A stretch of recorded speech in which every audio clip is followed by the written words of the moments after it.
Mga netizens, may panawagan na para kay Pangulong Bongbong Marcos. Bakit? Anong meron? Anyari ba sa kanya? O eto po, sa post dito nagsasabing, netizens, hinimok ang mga Pilipino na ipagdasal. Ipagdasal daw si Pangulong Marcos Jr. Sa totoo lang po, noon pa, pinagdadasal na siya. Noon pa, may nakasindi pang kandila yung iba. Ang tanong, ano yung ipinagdasal nila para sa ating Pangulo? O ayon po dito, nanawagan sa social media ang ilang netizens na sana'y ipagdasal ng sambayanang Pilipino si Pangulong Ferdinand Bongbong Marcos Jr. sa gitna ng kinakaharap nitong mga problema at issue. Ilang mga post sa social media ang kumakalat na may kalakip na mensahe na ipagdasal natin ang Pangulo. Malamang, yung nagpakalat ng mensahe na yan, kinakabahan. Dahil sa issue ngayon, tungkol sa kanya, tapos dadagdagan pa ng problema ng Pilipinas, hindi natin alam kung kaya pa ba niya, ay maraming kinakabahan dyan, malamang. Kinakabahan na sila. Kaya ngayon, eto, ipagdasal daw.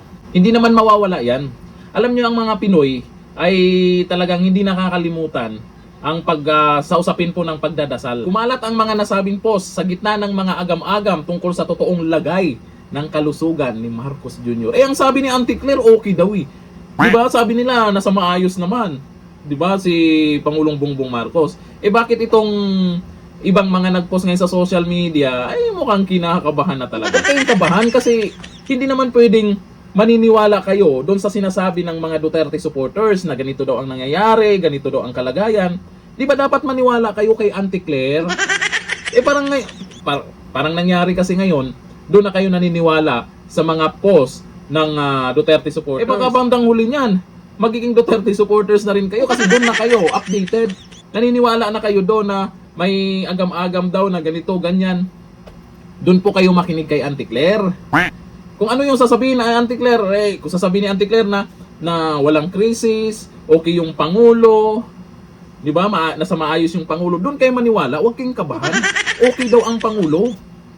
Okay na okay daw. Di ba? Kaya huwag kayong mag-alala. Update kayo kay Auntie Claire, ha? Huwag kayong maniniwala dito sa mga nagpo-post, sa mga nagsasabi na ganito daw, pakpak ganon. Huwag ganon. Kasi sabi nyo, di ba, fake news. O sabi nyo, hindi totoo yan, paninira lang sa mga Marcos, fake news lang. Bakit kayo naniniwala? Bakit kayo kinakabahan? Di ba? Talaga naman. Okay lang. Okay na okay daw si BBM. Sabi nila. Hanggang dito lang. Thank you. Bye-bye.